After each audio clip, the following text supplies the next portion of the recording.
Bismillahirrahmanirrahim. Assalamualaikum warahmatullahi wabarakatuh. Waalaikumsalam warahmatullahi wabarakatuh.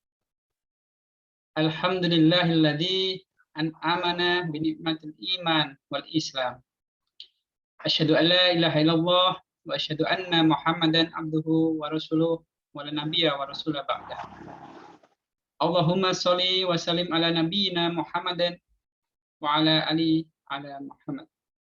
Rabbi shrah li sadri wa yassir li amri wahlul 'uqdatam min lisani yafqahu qawli ilma warzuqni fahmah. Bapak-bapak, ibu-ibu, sahabat Sohibul Jannah serta sahabat dari Ashabul Hijrah rahimani wa rahimakumullah. Syukur alhamdulillah pada malam hari ini kita bertemu lagi pada Ahad pekan pertama. Kebetulan di bulan November ini kembali kita mengkaji Kitabul Jami yang insya Allah pada pertemuan malam ini kita masih pada bab pertama yaitu tentang adab, melanjutkan ke hadis ketiga yakni tentang hakikat kebaikan dan dosa. Alhamdulillah Ustadz kita Abdullah Abdul Hasan sudah bergabung di tengah-tengah kita. Mari kita simak kajian dari Ustadz menjelaskan lebih detail tentang makna dari kebaikan dan makna dari dosa. Semoga memberikan kita manfaat untuk menambah hasanah kita. Tafadhol Ustaz. Bismillah. Assalamualaikum warahmatullahi wabarakatuh. Innal hamdalillah nahmaduhu wa nasta'inuhu wa nastaghfiruh wa na'udzu billahi min shururi anfusina wa min sayyiati a'malina. Man yahdihillahu fala mudhillalah wa man yudlil fala hadiyalah. Ashhadu an la ilaha illallah wahdahu la syarikalah wa ashhadu anna Muhammadan abduhu wa rasuluhu la nabiyya wa la rasula ba'dah. Allahumma salli wa sallim ala nabiyyina Muhammad wa ala alihi wa sahbihi wa man tabi'ahum bi ihsanin ila yaumil qiyamah. Ya ayyuhallazina amanu taqullaha haqqa tuqatih wa la tamutunna illa wa antum muslimun. Ya ayyuhan nasu taqu rabbakumul ladzi khalaqakum min nafsin wahidah wa khalaqa minha zawjaha wa bassa minhuma rijalan katsiran wa nisaa'a wattaqullaha allazi tasaaluna bihi wal arham innallaha kana 'alaikum raqibah. Ya ayyuhalladzina amanu taqullaha wa qulu qawlan sadida yuslih lakum a'malakum wa yaghfir lakum dhunubakum wa may yuti'illaha wa rasulahu faqad faza fawzan 'azima. Amma ba'du. Alhamdulillah, segala puji bagi Allah tabaraka wa taala yang telah memberikan kepada kita nikmat-nikmatnya, utamanya nikmat iman dan nikmat Islam. Nikmat kita beragama di atas tuntunan Nabi kita Muhammad sallallahu alaihi wasallam, serta nikmat kita diberi kesehatan. Nikmat kita diberi waktu serta kesempatan yang kita gunakan saat ini untuk thalabul ilmi, untuk tafaqquh fiddin.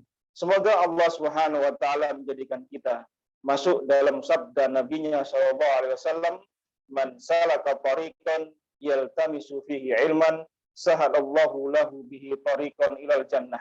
Barang siapa yang menempuh jalan dengan berbagai macam metode yang dia upayakan dalam rangka untuk menuntut ilmu, maka kelak Allah akan mudahkan jalannya menuju surganya Allah Subhanahu wa taala.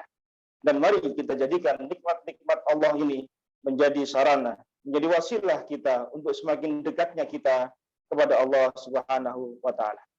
Yang kedua, salam serta sholawat untuk Nabi kita yang mulia Rasulullah sallallahu alaihi wasallam, beserta keluarga beliau, istri-istri beliau, putra-putri beliau, keturunan beliau, para sahabat serta seluruh kaum muslimin yang dengan setia menjalankan sunnah-sunnah Nabi-Nya hingga yaumul qiyamah. Bapak Ibu sekalian rahimani wa rahimakumullah, mari kita lanjutkan pembahasan hadis-hadis dalam Kitabul Jami. Sekarang kita masuk di hadis yang ketiga. sebuah hadis yang diriwayatkan oleh Muslim. Hadis nomor 2553 dari sahabat yang mulia An-Nawas bin Sam'an radhiyallahu an. Dia berkata, sa'altu Rasulullah sallallahu alaihi wasallam anil birri wal ism. Faqala al-birru husnul khuluq wal ismi ma haka fi sadrika wa karihta ayyattali'a alaihi nas. An-Nawas bin Sam'an berkata, aku bertanya pada Rasulullah sallallahu alaihi wasallam tentang makna al-bir dan macam kebajikan, dan al-ism yaitu dosa. Maka apa kata Nabi sallallahu alaihi wasallam? Maka kata beliau, al-bir kebajikan itu adalah akhlak yang mulia, dan yang namanya dosa al-ism adalah apa-apa yang menggelisahkan di dalam dadamu dan engkau tidak suka jika perbuatan itu dilihat oleh orang lain. Jamaah sekalian rahimani wa rahimakumullah, sebuah definisi tentang makna kebajikan dan dosa yang dijelaskan oleh Nabi kita sallallahu alaihi wasallam tentu menjadi perhatian bagi kita, agar ketika kita menjumpai hal-hal yang memberikan dampak buruk pada kita dan dampak kebaikan pada kita, yaitu berupa kebajikan dan dosa, maka kita bisa mengetahui kadar, kita bisa mengetahui indikasi apakah itu kebaikan, apakah ini sebuah dosa. Mari kita ambil beberapa faedah yang bisa kita ambil dari hadis yang mulia ini. Yang pertama, jamaah sekalian rahimani wa rahimakumullah, faedah dari hadis ini adalah sahabat Nabi Shallallahu Alaihi Wasallam, yaitu An-Nawas bin Sam'an, bertanya kepada Nabi SAW bagaimana dia beramal. Dan ini adalah pertanyaan yang sangat bagus. Ya, seorang bertanya kepada gurunya, seseorang bertanya kepada alim ulama yang mengetahui tentang perihal din, ya, dengan apa? Dengan harapan dia bisa beramal. Dan di antara adab bertanya yang disampaikan oleh para alim ulama kita, salah satunya adalah bertanya itu tujuannya adalah untuk beramal. Jadi ketika seseorang bertanya, bukan dengan maksud-maksud yang lain, tetapi dia ingin mengamalkan jawaban dari pertanyaan yang dia sampaikan. Di sana pula dijelaskan tentang adab-adab bertanya, yaitu yang pertama, bertanya itu bukan untuk mendebat sang guru. Bertanya bukan untuk mendebat ya para alim ulama, para asatid. Tetapi bertanya itu untuk diamalkan, untuk menambah amal dan untuk menambah imannya. Kata Nabi Shallallahu Alaihi Wasallam dalam sebuah hadis yang diriwayatkan oleh Imam Tirmizi, di hadis nomor 2654, man talabal ilma liyujariya bihil ulama aw liyumariya bihi sufaha aw yasrifa bihi wujuhan nas ilahi adkhalahun nar. Barang siapa yang menuntut ilmu, kemudian maksud dari dia menuntut ilmu, dan diantaranya adalah dengan bertanya, tujuannya apa? Untuk mendebat para ulama, untuk menunjukkan bahwasanya dia memiliki ilmu di hadapan orang lain, atau dia mendebat orang-orang yang bodoh, untuk menunjukkan pada orang-orang yang bodoh ya, bahwasanya dia juga memiliki ilmu, kemudian memberikan keraguan-keraguan pada mereka. Atau yang ketiga, untuk menarik perhatian orang karena dia sering bertanya, sehingga orang akan melabeli dia sebagai orang yang alim, orang yang banyak berilmu karena dia sering bertanya. Maka orang seperti ini, kata Nabi SAW, maka Allah akan memasukkan ke dalam nerakanya Allah Subhanahu wa taala. Wal iyadu billah, jemaah. Jadi bertanya ya tidak boleh dalam rangka untuk mendebat para ulama, kemudian membodoh-bodohkan orang yang bodoh, mendebat orang yang bodoh, dan untuk pamer, ya, untuk menghiasi majelis supaya dia terlihat sebagai orang yang alim. Yang kedua adalah bertanya tentang pertanyaan yang nyata terjadi, bukan bertanya tentang apa yang belum terjadi, atau bertanya tentang dunia khayalan. Maka ini adalah pertanyaan yang sia-sia, pertanyaan yang menghabiskan waktu kita. Seperti bertanya bagaimana cara sholat kita nanti di bulan. Nah, kan kita belum ke bulan, atau tanya arah kiblat nanti kalau kita di bulan bagaimana sholatnya. Ya, jawaban dari para alim ulama kita, silakan engkau pergi ke bulan, kemudian engkau kirim SMS, engkau kirim WA, nanti bisa dijawab oleh para alim ulama. Maka ini pertanyaan yang tidak memberikan faedah untuk kita. Ya. Pernah datang kepada seorang alim pertanyaan dari para raja yang bertanya tentang bagaimana ukuran timbangan yang ada nanti di Yaumul Qiyamah. Pada hari kiamat kelak ada satu fase yang namanya fase hisab, ada fase penimbangan, maka di sana ada timbangan, amal-amal kita ditimbang. Maka ada surat yang datang kepada seorang alim, seorang mufti di Andalus, kemudian bertanya bagaimana bentuk timbangan itu? Apakah terbuat dari emas, beratnya sekian atau sekian? Maka sang alim, sang mufti ini menjawab dengan jawaban dari hadis Nabi SAW, min husni islamil mar'i tarkuhu ma la ya'ni. Di antara bagusnya keislaman seseorang adalah dia meninggalkan hal-hal yang tidak memberi manfaat pada dirinya. Pertanyaan yang tidak memberikan manfaat, ya, bertanya yang andai bagaimana, andai belum terjadi. Ya. Atau kadang-kadang orang itu bertanya, ya, dalam rangka untuk menghindarkan dirinya dari beban syariat yang ada dalam kandungan larangan-larangan tersebut, supaya dia bisa berkelit, supaya dia bisa menghindar dari hukuman yang datang dari larangan-larangan tersebut. Nah, ini pun juga tidak diperkenankan. Yang ketiga, bagaimana ada bertanya, yaitu perhatikan waktu dan keadaan guru kita. Jika di dalam majelis mungkin bisa langsung ditanyakan, tetapi di luar majelis maka perhatikanlah bahwasanya ketika kita mengirim pertanyaan kepada beliau, para asatidz kita, kepada para alim ulama kiai kita, maka mereka pun juga butuh waktu. Mereka pun juga sibuk dengan pekerjaan mereka. Mereka pun juga sibuk dengan keluarga mereka. Tidak semua pertanyaan itu kemudian bisa dijawab dengan cepat. Yang kurang adab adalah ketika kita bertanya, kemudian tolong Ustadz jelaskan segera. Tolong Ustadz sertai dalilnya, bagaimana, tolong Ustadz. Pertanyaan yang terkadang itu sulit untuk langsung dijawab. Maka seseorang yang bertanya kepada para guru, ya hendaknya memperhatikan keadaan gurunya. Jangan bertanya, ya, jika mereka memang memiliki kesibukan tersendiri. Ya, mereka pun juga manusia yang juga butuh dalam kehidupan mereka untuk memenuhi kebutuhan keluarga mereka. Maka perhatikanlah cara bertanya dan waktu kita bertanya. Kemudian yang keempat apa?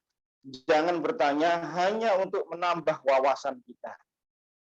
Hanya untuk pamer-pameran bahwasanya dia banyak bertanya, banyak memiliki wawasan dalam bertanya. Kemudian jawaban itu pun bukan untuk dalam rangka diamalkan, tapi hanya untuk wawasan saja. Kemudian apa? Untuk adu argumentasi, untuk jidal, untuk berdebat. Ini adalah hal yang tidak dikehendaki oleh Nabi Shallallahu Alaihi Wasallam. Ya. Ibnu Mas'ud berkata, "Man ta'allama ilman lam ya'mal bihi lam yazidhu illa kibran." Barang siapa yang mempelajari agama, di dalamnya termasuk dia bertanya, lantas ia tidak mengamalkannya, maka hanya kesombongan yang akan terus bertambah pada diri. Jadi kalau orang bertanya kemudian hanya untuk gagah-gagahan, untuk hanya nambah wawasan saja, untuk wacana dia, ya, maka ini tidak akan menambah keimanan dirinya, justru akan menambah kesombongan. Kata Ibnu Mas'ud radhiyallahu anhu, dan berbagai macam asar perkataan dari para salaf saleh terdahulu, ya, menerangkan tentang tidak bolehnya kita bertanya hanya untuk jadi wawasan, tetapi untuk diamalkan. Bagaimana sahabat tadi, An-Nawas bin Sam'an bertanya, ya Rasulullah, al-bir itu apa, al-ism itu apa? Supaya apa? Supaya beliau radhiyallahu anhu bisa melaksanakan arahan dari Nabi berupa kebaikan-kebaikan dan menjauhi apa-apa yang disebut dengan ism, yaitu berupa dosa. Yang kelima apa? Jangan bertanya hanya untuk cari pujian, simpati, sanjungan. Ya. Karena kalau yang seperti ini, maka kata Nabi SAW, "Man ta'allama ilman li ghairillahi aw arada bihi ghairallah falyatabawwa maq'adahu minan nar." Siapa saja yang belajar agama karena selain Allah, atau ia ingin menginginkan dengan ilmu itu bukan selain Allah Subhanahu wa taala, ingin benar, ingin pamer, ingin disebut sebagai orang yang pintar dan seterusnya, maka persiapkan dirinya untuk menempati api tempat duduknya di nerakanya Allah Subhanahu wa taala. Hadis riwayat Imam Tirmizi, dia nomor hadis 2655. Jemaah sekalian yang dimuliakan oleh Allah Subhanahu wa taala, itu faedah yang pertama. Hendaknya kita bertanya ya untuk hal yang bermanfaat, yaitu untuk kita amalkan. Yang kedua, apa faedahnya? Pertanyaan sahabat ini adalah pertanyaan yang sangat bagus, yaitu terkait dengan yang namanya hakikat kebaikan dan hakikat dari dosa.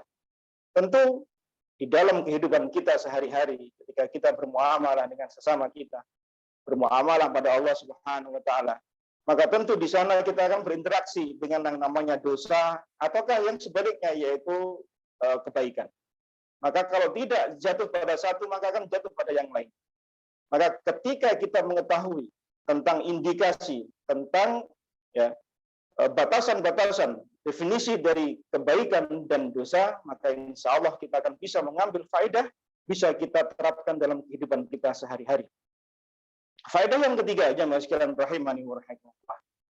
Jawaban Nabi SAW terkait dengan apa makna albir, maka beliau Sallallahu Alaihi Wasallam menjawab dengan husnul khuluq, yaitu akhlak yang mulia. Seolah-olah Nabi Sallallahu Alaihi Wasallam memberikan kepada kita bahwasanya intisari daripada kebaikan itu ada pada kebaikan akhlak. Coba kita lihat apa yang disampaikan oleh Ibnu Rajab Al-Hambali rahimahullahu taala ketika beliau menerangkan tentang definisi kebaikan albir, yaitu kebaikan yang bersifat abstrak dan kebaikan yang bersifat zahir, yang bersifat nyata. Contoh kebaikan, ketaatan, kebajikan yang bersifat abstrak apa? Iman kita kepada Allah, iman kepada hari akhir, iman kepada malaikat, dan seterusnya adalah bentuk bir yang sifatnya adalah abstrak. Ada di sana yang sifatnya konkret, apa? Ya berupa amal-amal soleh. Ya. Sholat kita, zakat kita, infak kita, ketaatan kita, dan seterusnya. Itu semua bentuk dari albir. Kemudian Nabi SAW memerujutkan itu, mensarikan dari semua kebaikan-kebaikan itu apa? Husnul khuluq.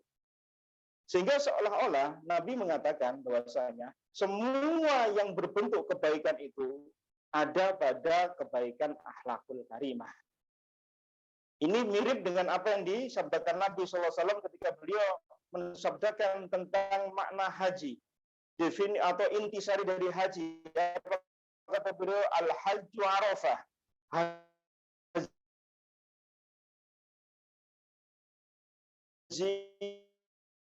itu ada di, misalnya haji itu tidak hanya di Arafah, ada mabit dan seterusnya. Tetapi mengapa di hadis ini Nabi menyebutkan al-hajju arafah? Haji itu Arafah. Karena apa? Inti dari haji ada di Arafah. Sama dengan pertanyaan yang ditanyakan tadi, Nabi menjawab bahwasanya kebaikan itu, albir itu adalah husnul khuluq, yaitu akhlak yang mulia. Sebagaimana Nabi SAW ketika para sahabat bertanya pada ibunda kita Aisyah radhiyallahu anha, ya ibunda, bagaimana sih akhlak Nabi SAW itu? Maka kata ibunda kita, Rasulullah SAW itu kana khuluquhul Quran. Akhlak Nabi SAW itu Al-Quran. Karena Allah Subhanahu wa taala berfirman dalam surah Al-Qalam, wa innaka la'ala khuluqin azim. Dan engkau Muhammad SAW ada pada ketinggian akhlak yang mulia. Sehingga kemudian kita bisa mensarikan dari pernyataan ibunda kita Aisyah radhiyallahu anha bahwasanya Nabi SAW itu akhlaknya Al-Quran. Dan itu semua kebaikan. Dan itu semua kebajikan. Dan efek atau dampak baik dari husnul khuluq adalah seseorang itu bisa mencapai derajat-derajat yang tinggi dari apa yang bisa dilakukan oleh anggota badan kita, berupa sholat kita, berupa siam kita, qiyamul lail kita, bisa tergapai dengan husnul khuluq. Boleh jadi seseorang itu mungkin tidak rajin sholat malam, boleh jadi dia tidak rajin puasa sunnah, tetapi akhlaknya mulia. Orang senang duduk dengannya, orang senang berbincang dengannya, orang senang mendengarkan nasihat-nasihat petuah wejangan darinya. Maka ini bisa mencapai derajat kebaikan orang yang melakukan sholat dan orang yang melakukan puasa di siang harinya. Sebagaimana Nabi SAW sebutkan dalam hadis riwayat Imam Ahmad, innar rajula la yudriku bi husnil khuluqih darajata sha'im al-qa'im. Sesungguhnya seseorang dengan akhlaknya yang mulia bisa mencapai derajat orang yang senantiasa dia berpuasa di siang hari dan dia melaksanakan sholat malam di malam harinya, qiyamul lail di malam hari. Tentu ini jamaah sekalian adalah sebuah keutamaan bagi orang yang memiliki husnul khuluq, keutamaan akhlak yang mulia. Tetapi di sana, bagaimana pernah kita bahas di muqaddimah Kitabul Jami' ini di pertemuan pertama kita, bahwasanya akhlak baik itu ada yang datang bawaan, ada yang bisa diupayakan dengan pembiasaan. Andai seseorang memiliki akhlak-akhlak yang tidak baik, maka jangan pernah mengatakan saya memang seperti ini. Saya memang Allah ciptakan modelnya kayak gini. Memang saya itu pemarah. Memang saya itu ya beginilah temperamental dan seterusnya. Maka ini tentu ucapan yang tidak baik. Karena apa? Karena kata Nabi SAW dalam hadis riwayat Bukhari, man yatasabbar yusabburhullah. Barang siapa yang mengusahakan dirinya untuk sabar. Jadi dia melatih dirinya agar sabar. Ketika ada sesuatu hal, dia sabar. Dia tahan hatinya. Dia tahan amarahnya. Dia tidak luapkan kemarahannya. Padahal aslinya dia seorang pemarah.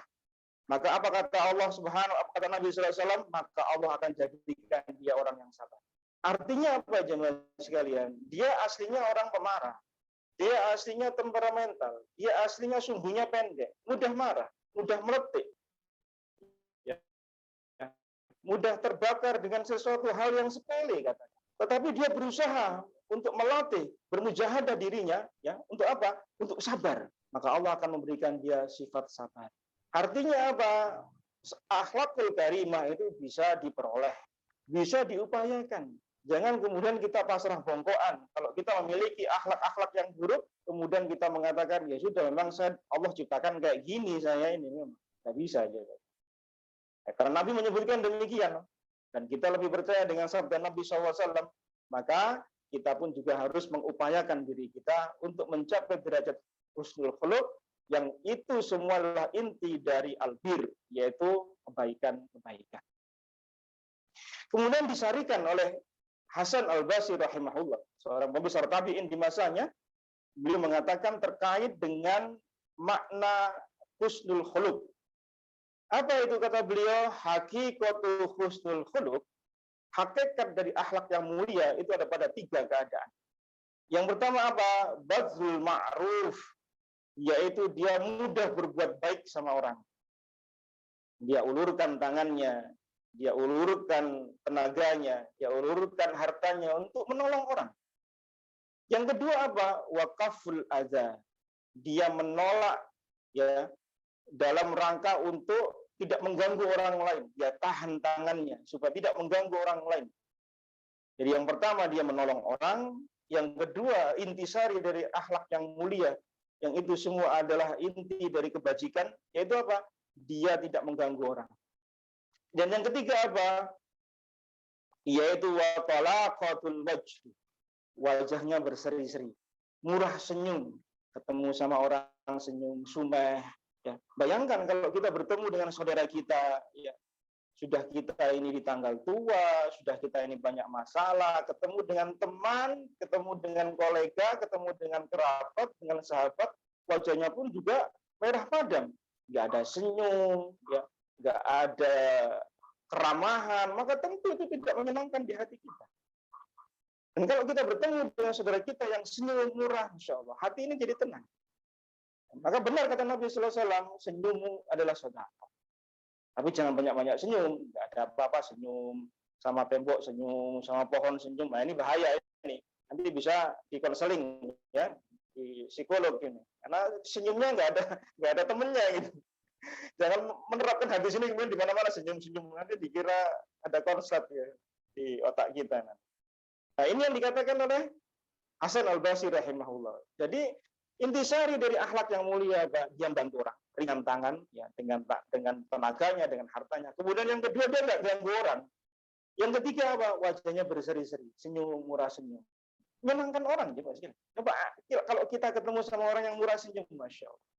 Maka di antara akhlak ketika kita berbincang dengan orang, akhlak ketika kita berjabat tangan bertemu dengan orang, senyum, pandang wajahnya.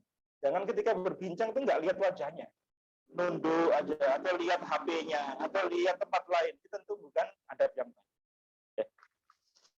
Ini terkait dengan makna dari albir. Faedah yang keempat apa? Ketika Nabi menerangkan tentang hakikat al-ism, yaitu dosa. Apa kata beliau sallallahu alaihi wasallam? Wal ismu ma haka fi sadrika wa karihta ayyaqali'a alaihin nas. Dosa adalah yang membuat hatimu menjadi gelisah, tidak tenang. Haka, yaitu gelisah, ada gejolak dalam hati kita. Ya, makna haka itu maknanya bingung.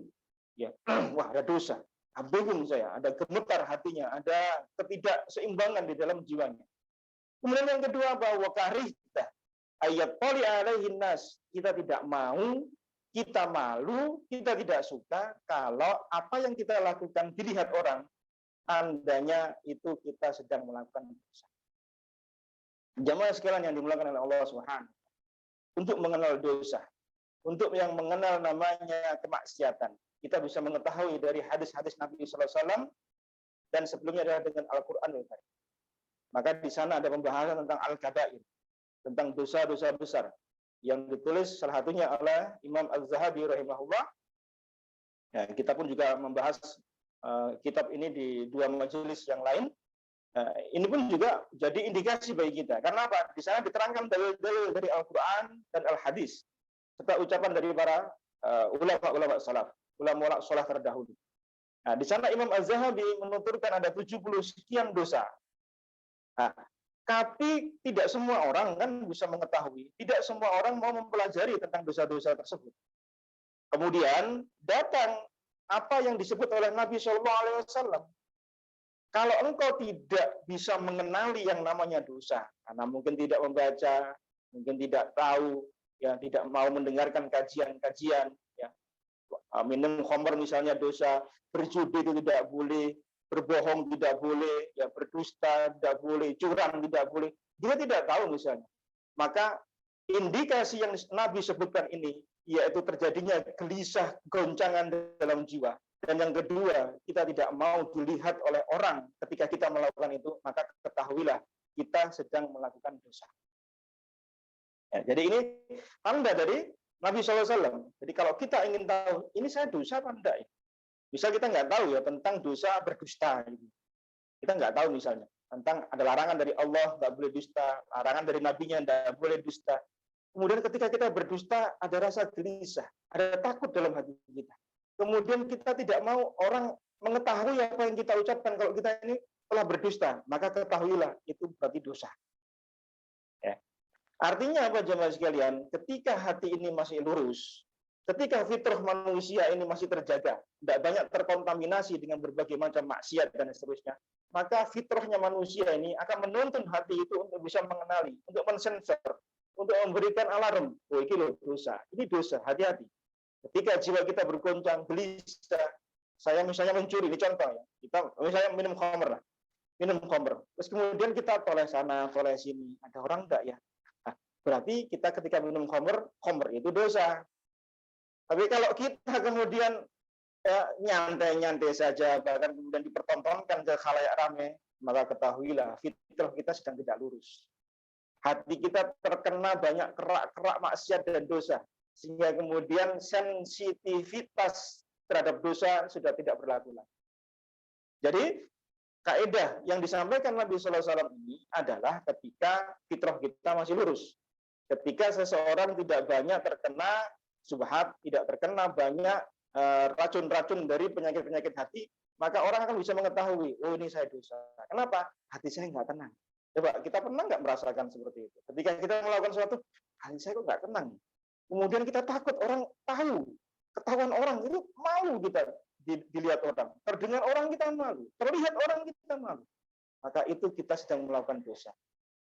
Tetapi ini tidak akan berlaku, yaitu indikasi yang Nabi sebutkan ini tidak akan berlaku jika orang itu suka pamer maksiat dan dosa di khalayak ramai. Kalau orang sudah terbiasa melakukan dosa dan maksiat, maka sensitivitas yang tadi saya sampaikan tidak akan bisa dia rasakan. Dia melakukan dosa ketika dia berdusta. Dia nggak merasa berdusta masalahnya. Dan dusta itu menjadi makanan dia sehari-hari. Sehari 3 kali, bahkan lebih dari 3 kali, dia berdusta. Dia berdusta. Maka ketika dia berdusta yang berikutnya, dia nggak merasa bersalah. Hatinya enjoy bahkan. Tidak ada kegelisahan. Dia juga tidak takut ketahuan orang. Nah, yang seperti ini tidak berlaku tadi peraturan atau kaidah yang Nabi sebutkan. Maka jika ada orang yang suka pamer aurat, berarti kan ngumbar kemaksiatan ya. Kemudian dia suka minum minuman keras, dia berbangga dengan kejahatan yang dia pernah lakukan. Kemudian dia melakukan maksiat-maksiat itu kemudian baik di dunia nyata maupun di dunia maya. Ingat jamaah sekalian, di dunia maya tidak terlepas pula orang melakukan dosa dan maksiat. Apa contohnya? Dia mengupload foto-foto dirinya ya tanpa hijab, mengupload berbagai macam kemungkaran-kemungkaran yang dia lakukan sehingga ditonton oleh orang banyak. Maka yang seperti ini hadirnya. Contoh ketika ada orang sering melakukan dosa dan maksiat. Kemudian itu yang seperti ini, hadis tadi tidak akan berlaku pada dirinya.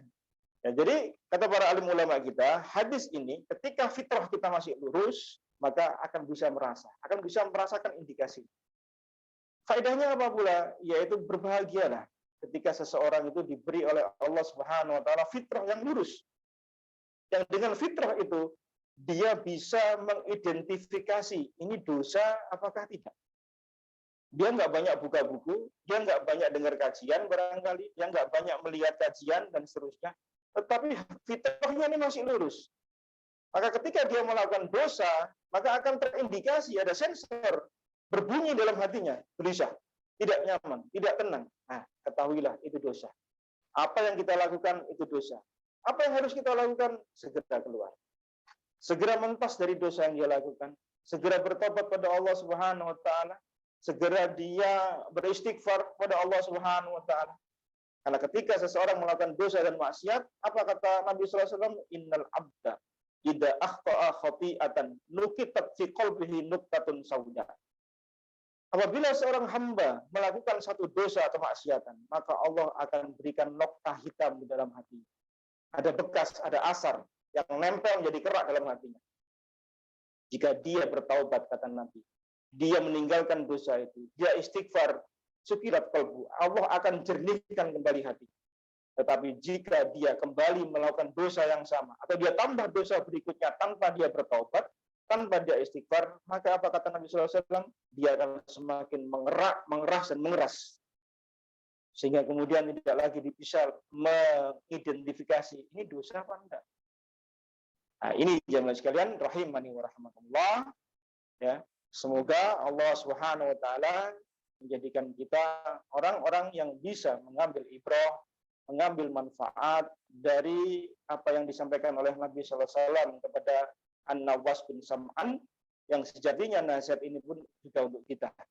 Agar kita bisa menjauhi yang namanya dosa, al-ism, sejauh-jauhnya, dan kita laksanakan berbagai macam albir, kebajikan dengan berbagai macam cabangnya.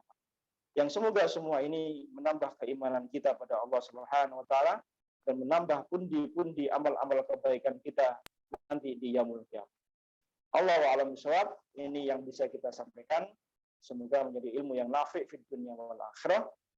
Untuk kemudian jika ada sesi tanya jawab yang bertanya, maka saya persilakan. Saya kembalikan kepada Mas Bayu. Monggo. Jazakumullah Ustaz atas pemaparannya, atas penjelasannya. Kalau bisa kami simpulkan sebentar Pak Ustaz. Tadi dari kajian tadi, dari hadis ketiga Ustaz ya. Ketiga ini intisarinya adalah ada adab bertanya pada Ustadz. Jadi adab bertanya itu bukan untuk berdebat, tapi menambah iman dan untuk diamalkan. Ini seperti itu. Terus kemudian intisari kebaikan atau al-birru ya, albir. Albir ya. Albir adalah akhlak yang mulia. Kebaikan itu ada dua, kebaikan abstrak itu contoh iman, ya. Kebaikan konkret itu ibadah kita, dan dari intisari dari semuanya adalah husnul khuluq, ya. Akhlak yang baik untuk dipelajari dan bisa diperoleh. Untuk khuluq itu hakikatnya ada tiga, yaitu yang pertama mudah menolong orang, yang kedua tidak mengganggu orang lain, terus yang ketiga itu adalah murah senyum. Nah, sedangkan untuk ciri-ciri dosa itu ada dua, Ustaz ya. Itu menjadikan hanya tidak tenang, hati kita itu tidak tenang atau gelisah. Dan yang kedua adalah perilaku berdosa itu dilihat oleh orang lain. Namun dari dua tersebut, kalau misalnya orangnya itu atau kebiasaan dosa itu dipamerkan, ya sensitivitasnya tidak bisa kerasa, gitu saya. Oke, Bapak-bapak, Ibu, kalau misalnya ada pertanyaan, monggo bisa disampaikan via chat ke kami. Ini ada satu pertanyaan. Nah, ini tentang adab, Ustaz. Jadi kita kan biasa bercanda dengan teman, dengan ini, gitu kan. Nah, adab-adab bercanda yang baik itu gimana, Ustaz ya? Apa harus? Masya Allah. Nah, ya, walaupun tidak masuk di pembahasan kita, tapi masuk pada secara umum tentang husnul khuluq ya. Yes. Ya, yang pertama adab dalam bercanda. Sebagaimana Nabi SAW itu beliau tidak pernah berdusta ketika bercanda. Nabi SAW baik ketika beliau serius, ya, walaupun juga dalam kondisi bercanda, beliau tidak pernah berdusta. Selalu apa yang beliau katakan itu hak. Contoh, ketika beliau SAW sedang makan bersama-sama dengan para sahabat Nabi SAW, sambil bercanda, makan kurma, kemudian biji-bijinya, kemudian beliau tumpuk di depannya Ali bin Abi Thalib radhiyallahu anhu. Seolah-olah Ali bin Abi Thalib makan kurma paling banyak. Ya Ali, kok nggak ada itu isinya semua biji semua, sambil ketawa. Ini tidak bohong jemaah sekalian. Atau sebagaimana ketika Nabi SAW mencandai Julaibib radhiyallahu anhu, seorang sahabat yang secara fisik tidak good looking gitu ya, tapi Nabi suka sama Julaibib. Karena kalau datang ke kota Madinah ketika berdagang, Julaibib ini selalu bawa hadiah pada Nabi SAW. Suatu ketika didekap oleh Nabi dari belakang, kemudian sambil menyebutkan, sambil bergurau, ya, siapa yang mau budak beli ini? Ya Rasulullah, siapa yang mau beli saya? Saya ini jelek, nggak ada yang mau beli sama saya. Kata Nabi SAW, enggak, sesungguhnya engkau harganya mahal.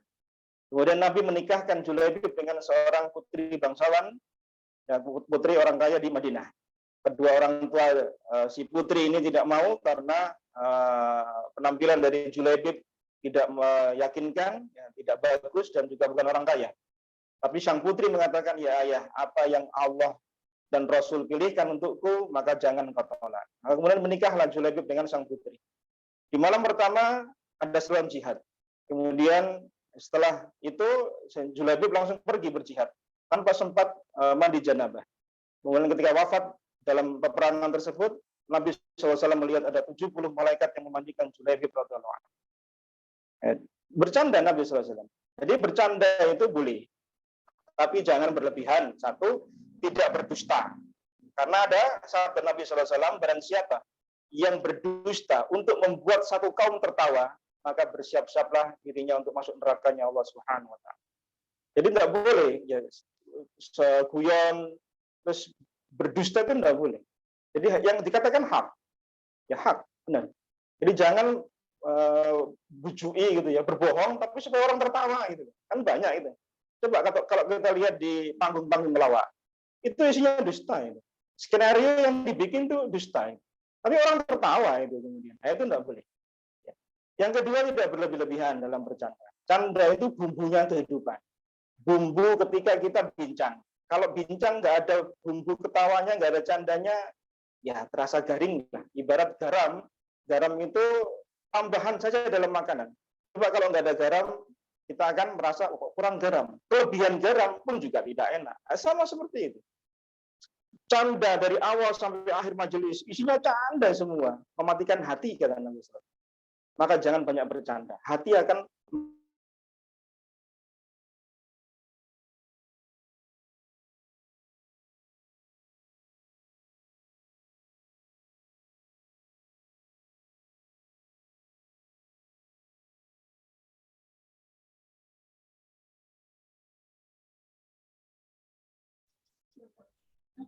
Afwan Ustaz.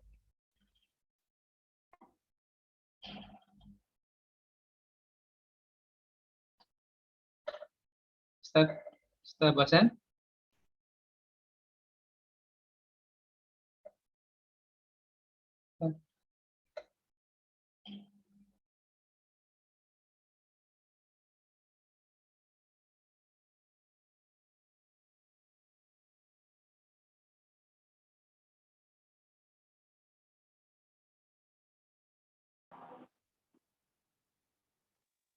ya.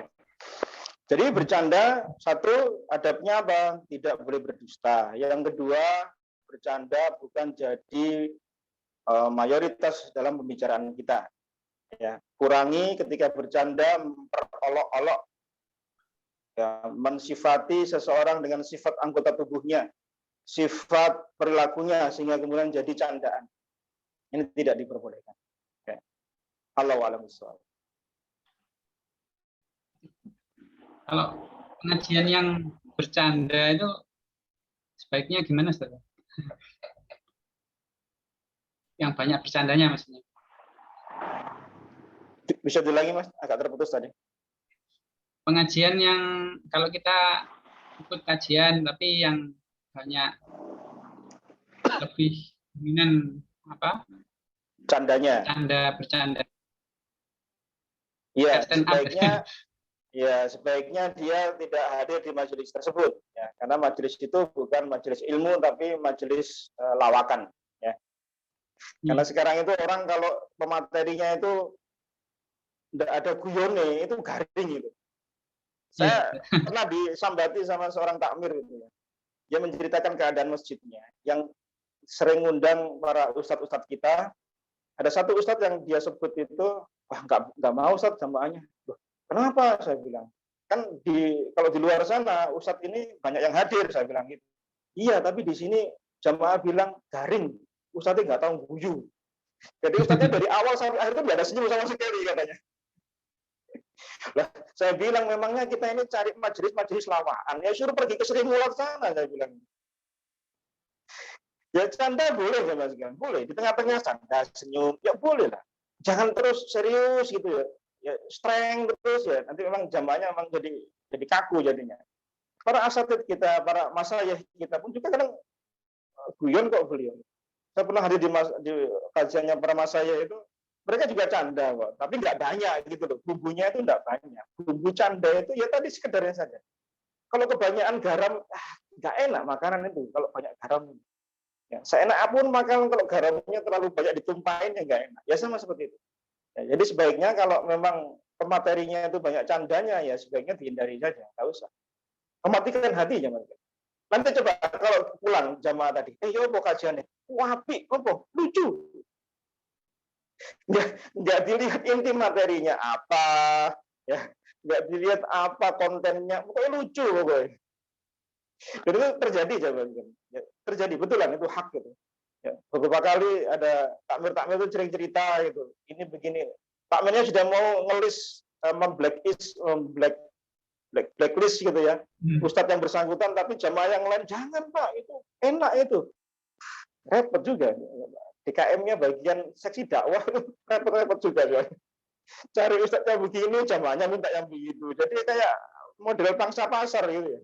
Pasarnya minta begini, begitu. Enggak jamaah. Kita menyampaikan yang hak, menyampaikan ilmu. Kalau ada candaan sedikit-sedikit boleh lah. Ya.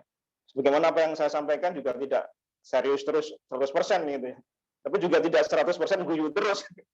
Atau jadi mengikuti lawak nanti jadinya. Ya lebih baik pergi ke stand up komedi aja kalau gitu. Allah alam suha. Jazakallah Ustaz. Barakallah. Ini ada pertanyaan lagi. Ya, nah, Ustaz, silakan. Ustaz, izin bertanya, apakah apabila kita berbuat dosa dan sudah bertaubat serta banyak-banyak beristighfar, namun kemudian berbuat dosa yang sama lagi, berulang lagi, apakah Allah akan tetap mengampuni dosa tersebut? Masya Allah. Barakallahu fiik. Nah, salah satu makar setan kepada kita, yaitu setan akan menghembuskan bisikan pada orang yang berbuat dosa dengan mengatakan, jangan bertaubat, jangan istighfar. Percuma engkau taubat, nanti kamu ulangi lagi. Percuma engkau taubat, engkau punya 10 dosa, engkau mau taubati 1 tok, kamu masih punya 9 dosa. Itu salah satu was-was setan. Maka apa yang kita lakukan? Bertobatlah. Dengan benar-benar taubatan nasuha. Kalau berkaitan dengan haknya sesama manusia, kembalikan haknya. Kalau berkaitan dengan haknya Allah, maka taubat, serius, istighfar, tinggalkan dosa. Mudah-mudahan Allah mengampuni dosa kita. Tetapi terkadang orang terjatuh lagi pada hal yang sama. Karena subhat, karena lemahnya iman kita. Maka apa yang kita lakukan? Ya taubat kembali. Taubat kembali. Taubat tidak akan tertutup. Pintu taubat tidak akan tertutup sampai matahari terbit dari arah barat atau sampai nyawa kita ada di tenggorokan kita. Selama itu belum terjadi, maka insya Allah taubat kita akan tetap diterima oleh Allah Subhanahu wa Ta'ala. Dan jangan pernah menyerah. Jangan pernah mengatakan, waduh percuma saya taubat, dosa saya banyak. Oh nanti saya dosa lagi, nanti saya taubat lagi. Ya, taubat lombok, kapok lombok. Habis kepedesan, saya nggak makan lombok lagi. Habis dosa saya nggak mau dosa lagi. Besok jatuh lagi pada dosa yang sama. Jangan. Maksud dari pernyataan tersebut apa? Yaitu ketika kita jatuh pada dosa dan kita lakukan bertobat, kan begitu. Bukan kemudian terus, wah Allah itu maha pengampun kok. Nanti saya kalau melakukan dosa yang sama, saya tobat akan diampuni oleh Allah. Ini meringankan, menggampangkan yang namanya dosa dan taubat. Tetapi di sisi yang lain, di sana ada rahmat Allah dan juga adab Allah Subhanahu wa Ta'ala. Ingat ada azab Allah. Selain Allah itu maha pengampun, Allah juga maha keras azabnya. Itu yang harus kita perhatikan. Sehingga kemudian orang tidak bermudah-mudah ketika melakukan dosa, saya tak tobat. Kemudian, nanti kan Allah maha pengampun, saya tobat lagi. Begitu seterusnya. Dia lupa, Allah itu juga punya azab yang pedih. Gitu. Maka kalau ini disandingkan dalam kehidupan seorang mukmin, maka insya Allah dia andai terjatuh mudah-mudahan taubatnya berikutnya tetap Allah akan terima di sisi Allah Subhanahu wa Ta'ala. Yang penting apa? Dia berusaha keras untuk bertaubat. Dia berusaha keras untuk meninggalkan dosa tersebut. Enggak gampangkan gitu loh. Gampang kok tobat mana yang dosa lagi, tobat lagi enggak. Jadi spiritnya apa? Kalau orang berdosa, berbuat maksiat, segera bertobat. Itu spiritnya. Bukan menggampangkan gitu loh. Allah a'lam bishawab. Mudah-mudahan yang bersangkutan atau siapa saja atau kita yang ketika kita jatuh pada dosa yang lain atau dosa yang sama ketika kita sudah mentaubatinya, semoga Allah Subhanahu wa Ta'ala mengampuni dan menerima taubat dan istighfar kita. Allahu a'lam bishawab. Ya, jazakallah Ustaz. Baik. Ini pertanyaan terakhir mungkin dari monggo silakan. Ini. Ustadz, ini bagaimana hukumnya ketika kita melakukan ikhtilat di luar kuasa kita, seperti laki-laki yang dengan maksud menolong teman wanita, mengantarkan pulang karena larut malam dalam satu kendaraan. Kemudian kita menebus dosa tersebut dengan melakukan suatu ibadah. Misalnya, membaca Quran yang banyak untuk menebus rasa bersalah. Bisakah seperti itu, Ustadz? Atau cukup dengan istighfar saja sudah cukup? Insya Allah. Nah, barakallahu fiik yang bertanya. Ya, menolong, maaf, berikhtilat dengan kondisi seperti itu ya. Ya, Ustaz. Ya, pertanyaan saya, mengapa si akhwatnya itu kok ya pulang malam-malam gitu? Kok nggak sama mahramnya? Kok ya dibiarkan keluarganya dia keluar sendiri? Ya, Anda memang terjadi kondisi seperti itu. Ya, terpaksa dia harus menolong seorang wanita. Ya, ini tentu kita bonceng gitu kan. Berarti kan ikhtilat ya. Ya, mudah-mudahan ya Allah Subhanahu wa taala memberikan uzur pada yang bersangkutan karena sifatnya tadi apa? Menolong. Ya, bukan ambil untung, bukan aji mumpung, bukan mumpung kesempatan. Kemudian apa yang dia lakukan? Ya, perbanyak istighfar. Perbanyak istighfar. Tidak ada amalan khusus yang bisa menggantikan apa yang kita duga kalau itu sebuah dosa. Tapi yang penting apa? Istighfar. Perbanyak istighfar, mohon ampun pada Allah Subhanahu wa taala. Ya, kemudian apa? Ikuti keburukan dengan kebaikan. Ya. Yang insya Allah itu akan menghapus keburukan-keburukan kita. Tapi mudah-mudahan saya berharap Allah Subhanahu wa taala memberikan uzur pada yang bersangkutan karena tujuannya untuk menolong. Kalau tidak ditolong, tidak dibonceng barangkali, ya mungkin ada gangguan, ada mudarat yang terjadi pada si perempuan. Tetapi kalau itu dibonceng, yang muncul apa? Fitnah jadi. Ya, kita terfitnah kita. Maka tadi pertanyaan saya, kenapa si wanita tadi kok berangkat malam-malam gitu? Kasihan itu saya. Ya, mudah-mudahan ini menjadi pelajaran untuk kita. Andai kita melakukan satu dosa, perbanyak istighfar ya. Ingat Nabi kita SAW di satu majelis beliau beristighfar 70 kali lebih. Bahkan kata Abu Hurairah radhiyallahu anhu di majelis yang lain beliau beristighfar 100 kali. Itu satu majelis. Padahal Nabi SAW bermajelis dengan para sahabat itu banyak sekali majelis. Mulai dari sholat subuh, kadang beliau ngisi kajian, kemudian selesai duha, kemudian beliau bermajelis juga dengan para sahabat yang lain. Banyak sampai kemudian sholat isya. Terkadang sampai larut malam pun beliau pernah bermajelis dengan Abu Bakar, dengan Umar, membahas umat. Membahas bagaimana kepentingan umat ini, bagaimana ekonomi umat, bagaimana menghadapi musuh dan lainnya. Itu beliau bermajelis. Berapa kali beliau baca istighfar. Padahal Nabi kita SAW adalah maksum. Dipelihara dari dosa andai beliau melakukan dan diampuni jika beliau telah melakukan. Dan beliau adalah pembuka pintunya surga pertama kali. Lalu bandingkan dengan diri kita. Sudah berapa banyak lesan kita basahi dengan istighfar. Ya, andai kalau kita hitung berapa istighfar yang kita lakukan, mungkin tidak mencukupi dari dosa-dosa yang pernah kita lakukan. Maka perbanyaklah istighfar. Duduk kita, di jalanan kita. Maka benar kata Imam Hasan Al-Basri rahimahullah, kata beliau, aksiru istighfar. Perbanyaklah istighfar. Di mana? Di meja-meja makan kalian, di jalanan kalian, di pasar-pasar kalian, di tempat-tempat kalian beraktivitas. Karena apa kata beliau? Kalian tidak tahu pada saat apa ampunan Allah itu turun pada kalian. Jadi mudah-mudahan dengan istighfar itu bisa mereduksi. Andai ternyata apa yang kita lakukan semalam itu dosa dinilai di sisi Allah Subhanahu wa taala. Allahu a'lam. Jazakallah Ustaz Hasan atas penjelasannya. Dosa-dosa itu kita harus lebih banyak istighfar. Ini mungkin karena ada acara kantor mungkin Ustaz ya. Jadi sampai malam. Alhamdulillah kita sudah di penghujung acara. Saya sebagai moderator, kami sebagai moderator, mohon maaf apabila selama kajian ini berkenan. Untuk lebih afdolnya, monggo Ustadz Abu Hasan menutup dengan doa. Padahal Ustadz. Nah, alhamdulillah kita telah menyelesaikan pembahasan secara ringkas hadis yang ketiga tentang makna kebajikan dan makna dosa. Semoga dengan hidayah Allah Subhanahu wa taala kita bisa melaksanakan apa yang dinamakan dengan kebajikan-kebajikan tersebut dan kita jauhi sejauh-jauhnya segala macam yang terindikasi sebagai dosa. Dan semoga Allah Subhanahu wa taala memberikan hidayah kepada kita untuk kita bisa menetapi di atas sunnah Nabi-Nya Sallallahu Alaihi Wasallam.